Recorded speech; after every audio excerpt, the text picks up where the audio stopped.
হ্যাঁ শিশির, বুঝছো? তোমারও হবে, বুঝতে পেরেছো? তোমারও হবে। ভালোভাবে কাজ কাম করো, তোমারও হবে। যা তুমি হুন্ডা নিয়ে জয়পাড়া কলেজে ফিল্ডিং মারবার, তো তাইলে কেমনি আইবো? বুঝো নাই, ভালোভাবেই কর। কি রে মামা, এটা কি দিছস দীপ মামা তুই? আমার ভাই না, এটা কি কামটা করছে? কিছু তো বুঝলাম না। ডিউটি থেকে আয় হারা বললাম না, এই ছবি দেখলাম। জীবনে কি করলাম, কোন বালটা লাইলাম রে। ধুর, এই জীবন রাইগা কি লাভ? আর বল, কথা হইলো এরা খালি বিয়ের পোস্ট দিবে, বউরে নিয়ে পোস্ট দিব, আর আমরা খালি আগে পোস্টে লাভ রেখ দেব, বুঝছিস? এই হচ্ছে আমাদের কাম। এর বাদে আমাদের আর কোনো কাজ নেই ফেসবুকে। না রে শালার, ফেসবুকটা গাইটা দেন লাগবো, বুঝতে পারছি।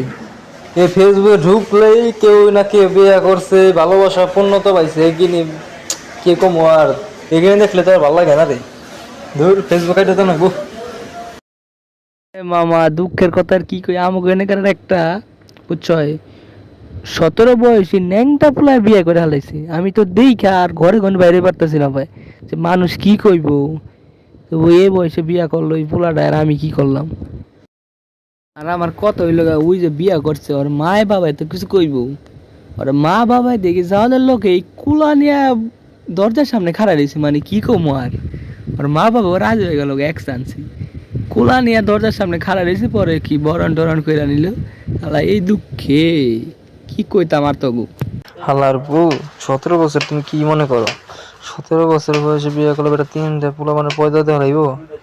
হালার বা তুই মনে করলি মামা, তুই বুঝছস, তুই যদি বিয়ে করিস তার বাবা মনে করলি বড় কোলা নিয়ে দাঁড়িয়ে থাকবো। তুই বিয়ে করে দে, সমস্যা কি? আরে যুবরাজ, এরই তো বেটা ওই বই। আবার তো ওই স্কুলে গেলে বুঝছ নাই, পেলা লাগে জায়গা তাগু।